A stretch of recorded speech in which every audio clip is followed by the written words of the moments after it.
My name is Ken Dauber, and I'm running for a seat on the Palo Alto School Board. I'd like to talk with you specifically about counseling in our high schools, but I'd like to talk more generally about the importance of having a school district that is a learning organization and that is able to innovate and adopt best practices across our schools.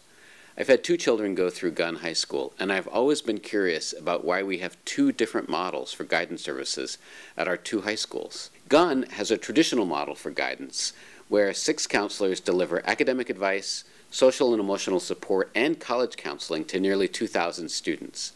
Pali, on the other hand, has a teacher-advisor model, where teachers serve as the primary advisors and counselors specialize in either social and emotional support or college counseling. In a sense, we've run a natural experiment over the course of the last 20 years.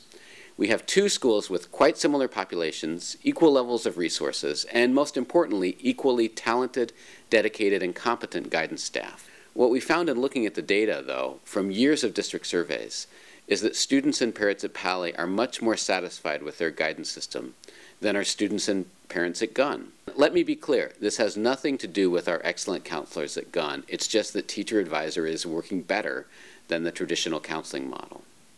This makes sense if we think about the two models. At Gunn, counselors work tremendously hard, but they have a caseload of over 300 students per counselor.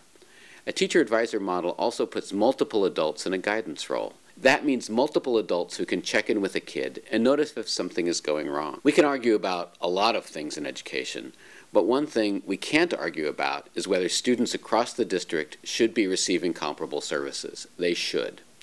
In the case of counseling, the school board recognizes that students at Gunn aren't getting comparable services, but it hasn't been willing to solve it directly. Instead, we're getting more delays while staff at the school site, in this case at Gunn, study the situation. I'm hopeful that we will get to the point where we have one counseling model in the district that serves all of our students equally well. Counseling is one example where we could do better in implementing best practices across the district.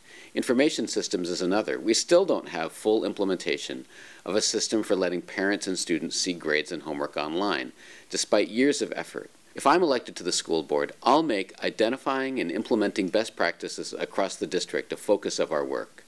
Best practices are a win-win for students.